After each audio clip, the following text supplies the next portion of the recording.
India में drug और cosmetic को रेगुलेट करने के लिए एक इम्पॉर्टेंट लॉ है जिसका नाम है ड्रग एंड कॉस्मेटिक एक्ट 1940। ठीक है, इस लॉ का मेन पर्पस होता है ना ड्रग सेफ हो, क्वालिटी मेंटेन हो और यहाँ तक कि फेक या हार्मफुल प्रोडक्ट मार्केट में न आए। ठीक है, यही इसका मेन पर्पस होता है ड्रग एंड कॉस्मेटिक एक्ट 1940 का। ठीक है, इस एक्ट को इम्प्लांट करने के लिए गवर्नमेंट ने एक रूल बनाया जिस रूल का नाम है ड्रग एंड कॉस्मेटिक रूल 1945। ठीक है, इस रूल में डिफरेंट शेड्यूल हैं। ठीक है, जैसे शेड्यूल ए हो गया, B, C, D, H, X, M1, M2, ठीक है, R1, ठीक है, बहुत सारे शेड्यूल। ठीक है, बनाया गया है जिसमें हर शेड्यूल किसी स्पेसिफिक कैटेगरी को रेगुलेट करता है। ठीक है, और उन्हीं में से एक शेड्यूल है, बहुत ही इंपॉर्टेंट शेड्यूल है जिसका नाम है शेड्यूल R1। ठीक है, तो इस वीडियो में हम यही देखेंगे कि आखिर जो शेड्यूल R1 है ये होता क्या है। ठीक है, और मेडिकल डिवाइसेस का मतलब क्या होता है, शेड्यूल R1 का मेन ऑब्जेक्टिव क्या होता है। ठीक है, और ये भी देखेंगे इंपॉर्टेंट डिफरेंस देखेंगे R और R1 के बीच क्या डिफरेंस होता है। ठीक है, शेड्यूल R1 और R के बीच क्या डिफरेंस होता है। ठीक है, तो चलिए वीडियो शुरू करते हैं। उससे पहले देखिए this video is proudly sponsor bye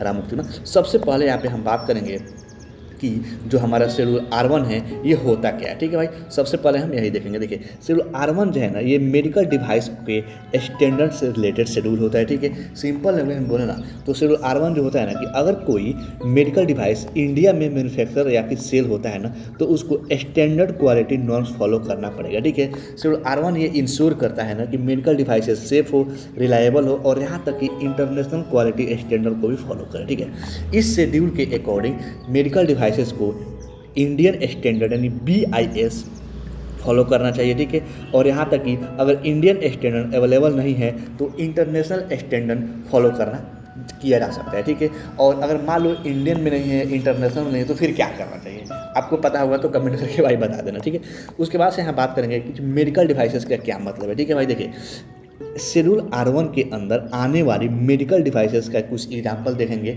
देखिए जैसे डायग्नोस्टिक इंस्ट्रूमेंट हो गया, ठीक है, सर्जिकल इंस्ट्रूमेंट हो गया, इम्प्लांट्स हो गया, ठीक है, मॉनिटरिंग डिवाइस हो गया, लैब इक्विपमेंट हो गया। ठीक है, जैसे आप देख सकते हैं यहाँ पर कि ब्लड ग्लूकोज वाले जो मॉनिटरिंग होंगे वो ECG मशीन हो गया। ठीक है, सर्जिकल ग्लव्स हो गए, यहाँ तक कि मेडिकल इमेजिंग डिवाइस हो गए। ठीक है, ये सबको इन सबको मतलब ये सारे जो डिवाइसेस हो गए, ठीक है, इन सब डिवाइसेस को की क्वालिटी स्टैंडर्ड फॉलो करना कंपल्सरी होता है। ठीक है, और ये सब चीज़ें होती है आपका शेड्यूल R1 में। ठीक है, शेड्यूल R1 का जो मेन ऑब्जेक्टिव होता है अब वो देखते हैं। देखिए शेड्यूल R1 का मेन ऑब्जेक्टिव होता है ना मेडिकल डिवाइसेस की क्वालिटी को कंट्रोल करना, यहाँ तक कि पेशेंट सेफ्टी इंश्योर करना और सब स्टैंडर्ड डिवाइसेस को मार्केट में आने से रोकना। ठीक है, और यहाँ तक कि इंटरनेशनल लेवल का स्टैंडर्डाइजेशन मेंटेन करना ताकि इंटरनेशनल लेवल पर भी कोई दिक्कत ना आए। ठीक है, इससे हॉस्पिटल और पेशेंट दोनों को बेनिफिट मिलता है।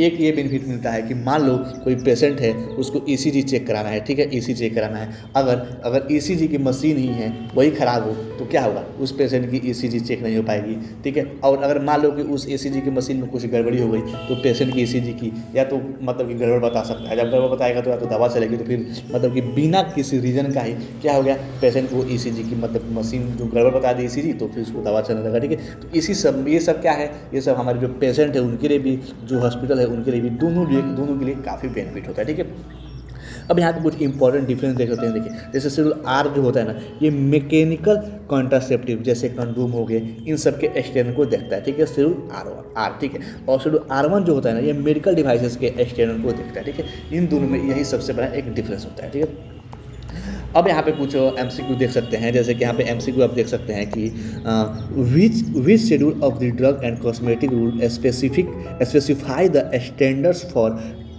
Certain medical devices in India. तो इसका आंसर क्या है, शेड्यूल R1। ठीक है, यहाँ पे कुछ एक्सप्लेनेशन भी देख सकते हैं। जैसे एक्सप्लेनेशन है कि schedule R1 drug and cosmetic rule में मेडिकल डिवाइसेस के स्टैंडर्ड डिफाइन करता है। ठीक है, इस शेड्यूल का मेन पर्पस है इंश्योर करना कि इंडिया में जो मैन्युफैक्चरिंग या फिर सेल होने वाला जो मेडिकल डिवाइस है वो सेफ है, रिलायबल हो और स्टैंडर्ड क्वालिटी की हो। ठीक है, अगर इंडियन स्टैंडर्ड अवेलेबल नहीं है तो फिर वो इंटरनेशनल स्टैंडर्ड फॉलो किया जा सके। ठीक है, उम्मीद है भाई कि समझ में आ रही होगी। यहाँ पे एक और MCQ है, दोनों MCQ को मैं सुबह 6 बजे और शाम को 6 बजे मैं पोस्ट करता हूँ। अगर आपको कहीं लगा होगा कि नहीं यहाँ पे गलत इन्फॉर्मेशन दिया गया है तो आप भी कमेंट करके बता सकते हैं, और इसका जो इंग्लिश में नोट्स है मैं कमेंट में पिन कर दूँ, हम जाकर के वहाँ से भी देख सकते हैं। ठीक है, मिलते हैं कल एक नए टर्म, नए टॉपिक और नए वीडियो के साथ। तब तक के लिए thanks for watching this video.